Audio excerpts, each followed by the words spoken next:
네, 박근혜 대통령이 메르스 사태 대응을 위해서 예정돼 있었던 미국 방문을 전격 연기한 가운데 여야는 황교안 총리 후보자 인준안 처리와 국회법 개정안 문제를 놓고 여전히 평행선을 달리고 있습니다. 한편 어제 새정치민주연합의 혁신위원 명단이 공개됐는데요. 관련 내용을 두 분과 함께 짚어보겠습니다. 정군기 홍익대 교수, 이용호 원광대 초빙 교수 나오셨습니다. 두 분 어서 오십시오. 네, 안녕하세요. 물론 찬반영론이 있긴 있었습니다만 어쨌든 결정이 났습니다. 미국을 안 가는 걸로 일단은 결정이 됐는데요. 이 선택이 적절한 선택이었느냐 이거에 대해서도 약간 또 말들이 좀 많은 것 같아요. 먼저 네. 교수님께서 어떻게 보시는지 들어볼까요? 예, 저는 박근혜 대통령이 아주 적절한 시점에 선택을 잘했다, 현명한 선택을 했다.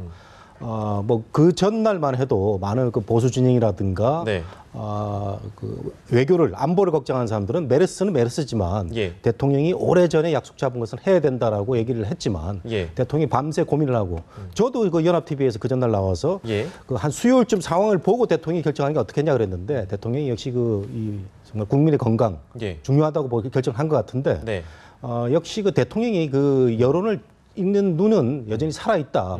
뭐 좀 더 그 현실적으로 말씀드리면은 내년에 선거도 있거든요. 그리고 또 지지율 문제도 있기 때문에 이런 그 선택을 한 것 같습니다. 그럼에도 불구하고 외치와 내치는 분리해서 가야 되는 거 아니냐 이런 의견도 있거든요, 이용호 교수님. 그렇죠. 지금 우리 정 교수님 말씀하셨듯이 사실 고민을 많이 했겠죠. 그러나 어떻게 보면 아쉽기는 하지만 불가피한 선택이었다고 보고요. 이제 외교라고 하는 게 기본적으로 굉장히 중요하죠. 글로벌 리더들끼리 만나는 것이. 그러나 우리 국민들의 지금 안전과 생명이 상당히 메르스 사태 때문에 현실적으로 지금 일어나는 일이 있거든요. 그래서 국민이 많이 불안하고 있는 상태인데 이걸 도외시하고 만약 해외에 나갔었을 때 과연 국민들의 정서가 좋을까? 이 부분을 염려했던 것 같고요. 지금 뭐 결과 보면 여론조사도 보면 60대 한 20 정도로 3배 정도가 안 가는 것이 좋았다고 하는 평가가 많은 것 같아요. 그래서 저는 만일 거꾸로 뒤집어 보면 만일 방미를 해서 메르스 사태가 이게 수습이 안 되고 그랬을 경우에 무슨 일이 벌어졌을까 하는 생각도 해보면 저는 뭐 잘 됐다고 보고요. 다만 이제 대통령이 계시면서 지금 벌어지고 있는 여러 가지 우리 국민의 안전과 생명에 관한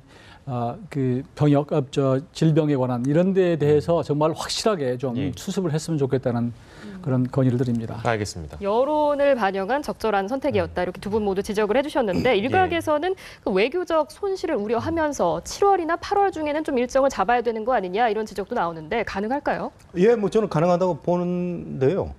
이번 그 발표도 그 방미 중단이 아니고 그 연기였습니다. 그렇습니다. 연기. 그렇기 때문에 우리 그 대통령이 미국 가서 미국 대통령 만나는 것은 그 정말 외교 정상급 외교 중 최정상급 외교 정말 중요한 그런 그 외교인데 이것을 그 메르스라는 정말 국가적 재난 때문에 중단할 수밖에 없는 배경을 뭐 미국도 충분히 이해를 할 거고요.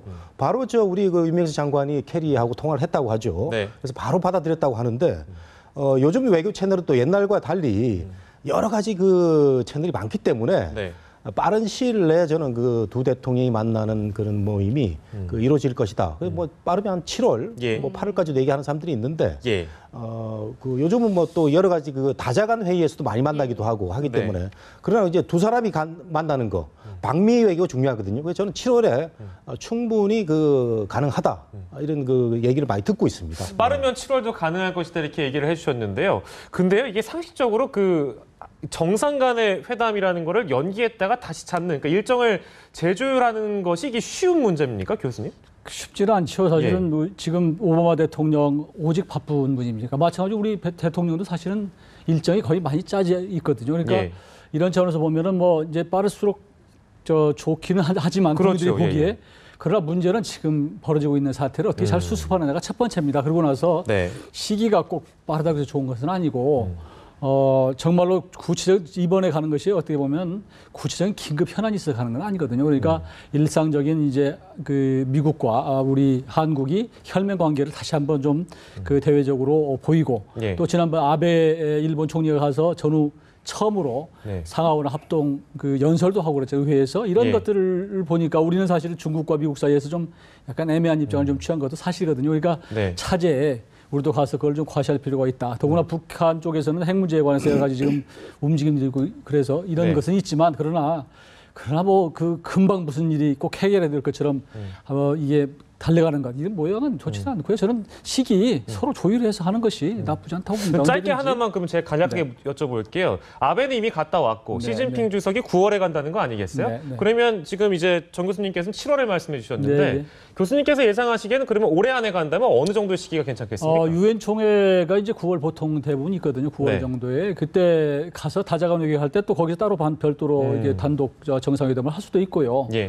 근데 저는 이제 항상 우리 이 한국의 외교가 혹은 뭐 동남아 외교가 미국 중심으로 그동안 많이 이루어졌거든요. 그래서 미국 정상을 누가 빨리 만나느냐 또 뭐 경쟁적으로 하는 모습이 과연 옳은가 하는 부분도 생각할 필요가 있다. 그래서 아주 정말로 긴급한 현안이 발생하지 않으면 굳이 너무 시기에 얽매이지 않고 적절한 기회에 만나면 되는 거 아닌가 이렇게 생각합니다. 알겠습니다. 근데 제가 왜 7월 얘기를 했냐면요. 우리가 항상 미국 대통령 만날 때 우리가 급해서 스케줄을 뭐 이렇게 얻어내는 이런 그런 방향이 전개가 됐지만 최근에는 이제 미국도 여러 가지 급한 사항이 있단 말이죠. 한반도의 뭐 고고도 그 미사일 시스템이라든가 미국도 급하기 때문에 약속만 잡으면은 두 정상이 하시라도 만날 수가 있습니다. 언제든 가능하다? 그렇습니다. 약속이 안 될 경우에는요. 같은 호텔에 있어도 제가 못 만나는 걸 봤습니다. 제가 저 노태우 대통령 때 그때 순방을 한번 따라갔었는데 노태우 대통령 때 유엔 연설을 하기 위해서 뉴욕의 월드 아스토리아 호텔에서 그 노태우 대통령이 묵었는데 그때 그 아버지 부시 대통령이 같이 묵었었어요. 그러나 그 미국에서 만나주지를 않았습니다. 약속이 안 돼 있기 때문에 안 만나는 거거든요. 그래서 약속만 돼 있다면은 뭐 저는 뭐 7월이고 8월 말에 가능하고 그 약속을 이제 우리 외교 채널들이 어떻게 만들어내느냐 또는 미국이 급하기 때문에 이루어질 수도 있다 이렇게 전망을 하는 거죠. 그 부분에 3가지 더 첨언하자면요. 사실은 이번에 미국을 방문해서 뭔가 우리가 얻을 수 있는 게 있으면 좋겠는데 우리 정 교수님께서 말씀하셨듯이 미국이 필요해서 만나서 사드 문제를 꺼낸다거나 자칫하면 뭐 사실은 어떤 실리를 취하기보다는 오히려 혹을 붙일 수도 있겠구나라는 생각도 들어서 사실 이번에 좀 차근차근 준비해서 가는 것도 괜찮지 않을까 그런 생각을 해봅니다. 알겠습니다. 이번에는 좀 메르스에 묻혀서 관심을 많이 못 받았던 사안인데요. 황교안 국무총리 후보자 인사청문회가 어제로 마무리가 됐습니다. 그 검증 과정 어떻게 보셨습니까?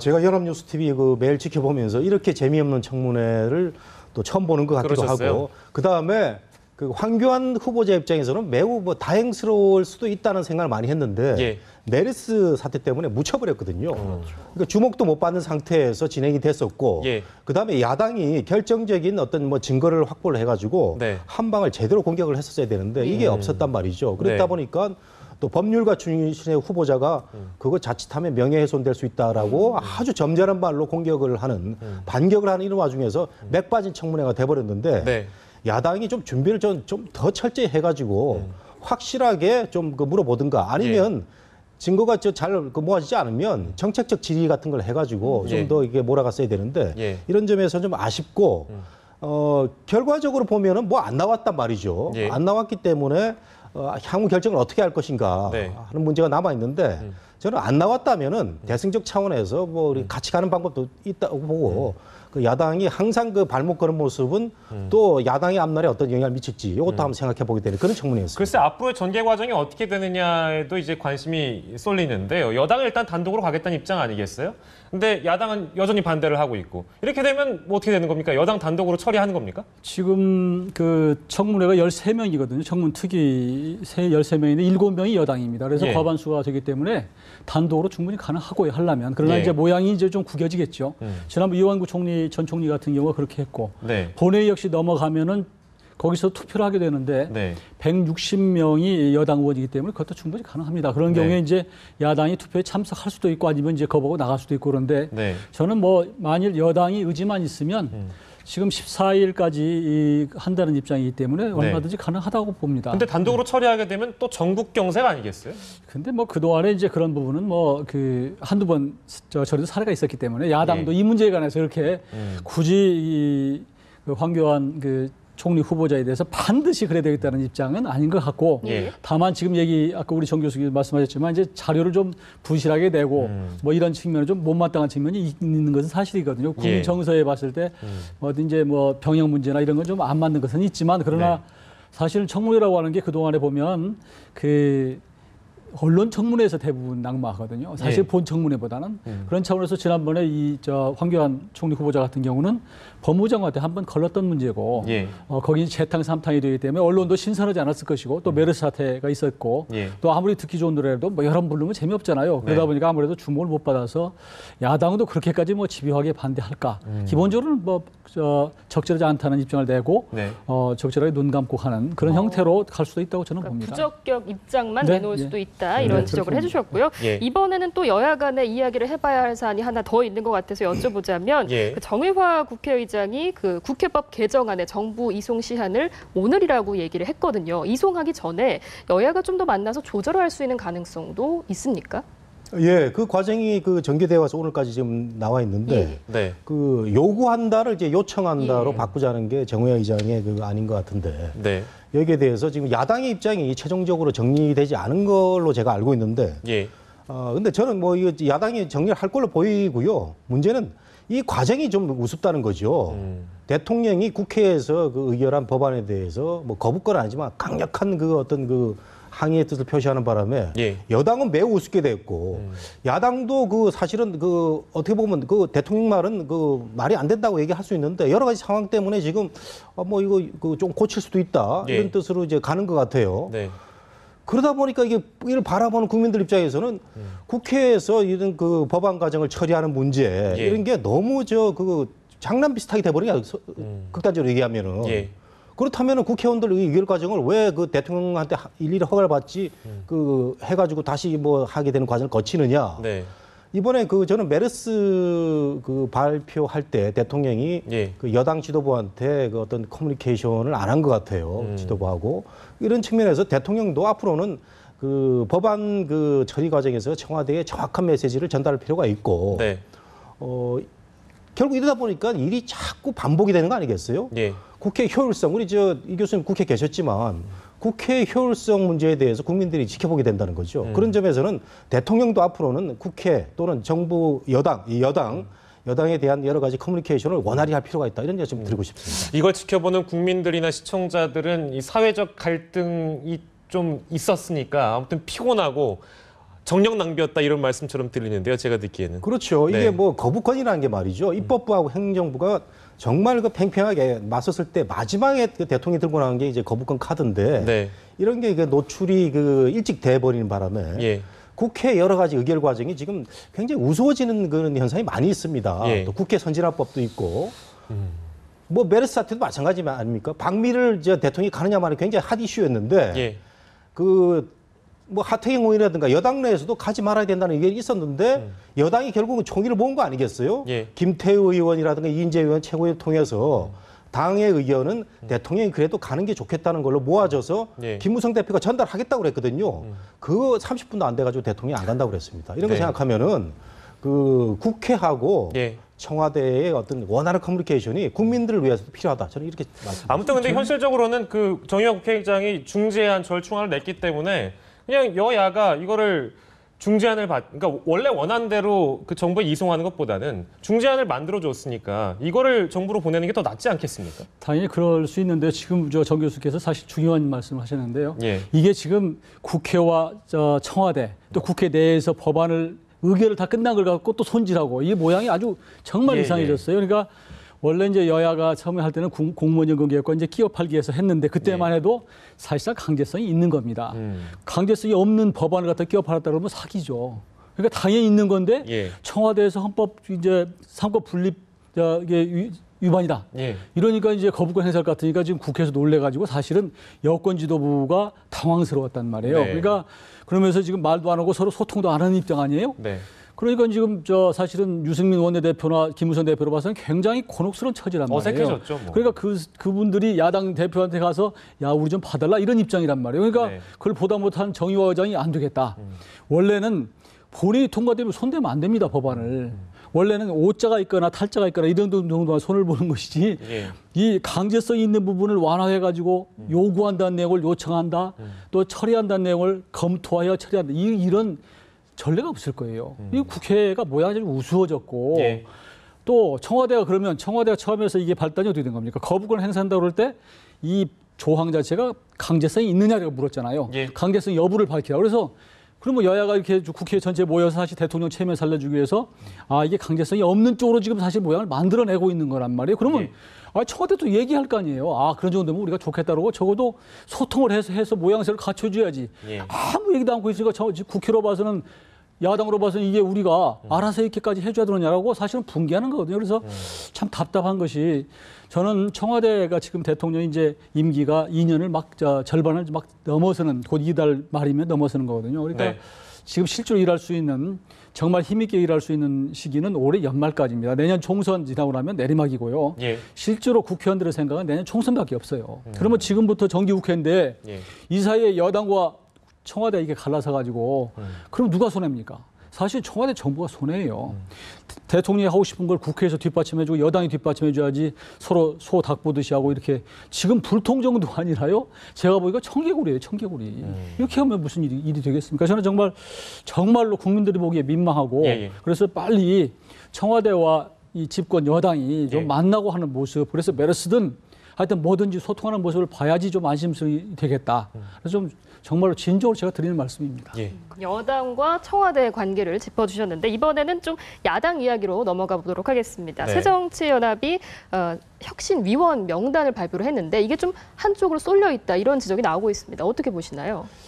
제가 참 최근에 그 문재인 그 대표 좀 잘하는 걸로 조금 또 칭찬을 많이 드렸는데 어제 연합뉴스 또 TV를 보고 제가 11명 보는 순간 저건 누가 봐도 저뿐만 아니고 누가 봐도 친노의 이미지를 벗어날 수 없는 분들이구나라는 생각을 했습니다. 그렇기 때문에 앞으로 계속 논란이 될 것 같아요. 결국은 김상곤 그 혁신위원장 체제에서의 조국 교수라든가 나머지 그 여러 가지 NGO 진영에서 온 분들이 다분히 친노적인 색채를 정말 없다면 그건 저는 거짓말이라고 생각합니다. 그렇기 때문에 과연 그 비노와 반노 세력들이 그렇게 요구한 여러 가지 화합 차원에서의 혁신이 가능할 것인가 이런 문제 때문에 다시 한번 저는 큰 소용돌이로 가는 길목에 있지 않나 이런 생각이 되는데 물론 이분들이 정말 다 내려놓고 정말 야당의 집권을 위해서 모든 것을 다 헌신하는 그런 노력이 보인다면은 또 모르겠지만 말이죠. 근데 결국은 그 본인들이 그 포진하고 있는 진영의 색깔을 드러낼 수밖에 없다. 이런 점이 참 안타깝고 야당도 그렇고요. 여당도 마찬가지예요. 이번에 사실은 그 메르스 때문에 문재인 대표의 혁신위원회, 김상곤 혁신위원회에 이 이슈도 약간 비껴갖고 유승민 대표 물러나라 하는 이슈도 비껴갖고 뭐 그 외에 저 위기 배경하는 사람 많습니다. 저 홍문종 의원도 있고요. 뭐 그렇기 때문에 우리 야당이 이럴 때일수록 더 잘해야 되는데 어쨌든 11명을 보는 순간 저는 좀 더 좀 아쉬운 면은 없지 않아 있는데 이왕 된 거 어떡합니까? 잘해야죠. 그 혁신을 잘해내느냐 이것도 관건입니다만 아무튼 그 인선된 그 위원들 중에 가장 눈에 띄었던 사람이 바로 아마 조국 서울대 교수가 아닐까 싶어요. 뭐 본인은 이제 내년 총선 안 나가겠다 이렇게 얘기를 했습니다만 그래도 정치하려고 저기 들어간 거 아니냐 이렇게 보는 사람들도 분명히 있거든요. 그렇죠. 그 부분은 어떻게 저희가 좀 바라봐야 되겠습니까? 요즘에 아마 대학 교수가 정치 잘 안 하려고 겁니다. 왜냐하면 예전에는 그 국회 요즘 법이 바뀌었어요. 예전에는 국회 의원이 돼도 그 휴직이 가능했습니다. 근데 지금은 그걸 못하게 돼 있어요. 겸직 금지하면서 그래서 만일 조국 교수가 정치를 하고 싶으면 서울대 교수를 내려와야죠. 그렇죠. 그런데 조 교수가 그럴까요? 제가 보기에는 그러지 않을 겁니다. 그래서 저는 그건 당연히 않을 것 같아요. 외부에서 계속 야외에서 외곽에서 훈수하는 정도로 남지 않을까 싶은데 정말 지금 우리 정 교수 말씀하셨지만 이번 혁신이 정말 우려스럽습니다. 사실은 이런 혁신이가 왜 떴는가 처음부터 배경을 따져보면 결국은 지난번 4.29 이제 재보선 참패 이후에 이런 형태의 새정치연합 가지고는 호남에서 사실은 비토를 당한 거거든요. 그래서 그러면 거기에 대해서 호남의 민심을 아우르고 좀 수습할 수 있는 그런 정도의 그 인선을 해야 되는데 보니까 뭐 거의 친노 핵심들로 사실 짜진 거예요. 그리고 나머지는 들러리입니다. 지금 우원식 의원님 같은 경우는 뭐 김근택에다 이렇게 지금 GT계에다 해선이 나오는데 사실은 계보라는 게요. 처음에 시작은 김근택 계보로 시작하지만 나중에 다 이게 왔다 갔다 하다 보면 결국 친노로 가 있는 상태라고 보시면 될 거예요. 그리고 박우섭 인천 남구청장 역시 그 GT계지만 역시 다 지금 문재인 대표 가까운 분들이어서 지금 저 김상곤 그 위원장님이 지난번에 당권 재민 이렇게 했는데 제가 보기에는 당권 재문이다. 문재인 대표 쪽에 가깝게 돼 있고요. 더구나 이번에 이제 정체성 뭐 이런 얘기를 하면서 정체성을 확실하게 하는 것이 혁신의 요체다 이렇게 말씀하셨는데 네. 이게 재미있는 일이 있습니다. 지난번 19대 총선 때 이 공천 심사할 때요 정체성 부분을 점수를 매겼었어요. 근데 이 사람의 정체성이 어떤 거냐. 그래서 그 당시에 질문이 뭐냐면요. 한미 FTA를 어떻게 보느냐. 이게 그 주관식 문제였습니다. 아, 그랬어요? 그러면요.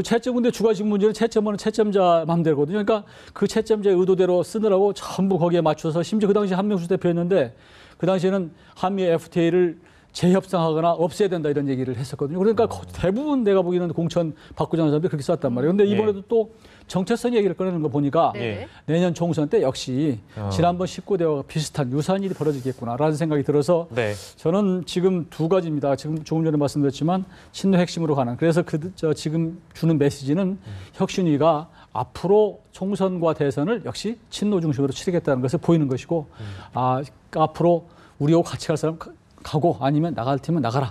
그런 입장으로 지금 가고 있는 것 같습니다.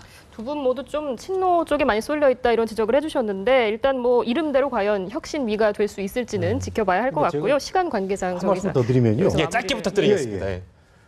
결국은 친노의 승리입니다. 비노와 그 반노가 그렇게 공격을 했음에도 불구하고 네. 혁신위를 이끌어내면서 11명을 친노 색깔의 인사들로 구성을 하다 보니까 예. 결국 비노 반노의 이 아우성 메아리 어디 갔습니까? 이런 점에서 볼 때는 예. 그 김한길, 박지원, 조경태 이런 분들 정말 그 정신 바짝 차리고 왜냐하면요 자기들이 잘하면 조국 교수가 얘기하는 4선 이상의 어떤 그 중진 의원들 그 덫에 걸려가지고 예. 피해를 볼 가능성이 있기 때문에 저는 어떤 그 올바른 그 목소리라면은 여기에 대한 그 바른 그런 견제가 들어가야 되는 거죠. 알겠습니다.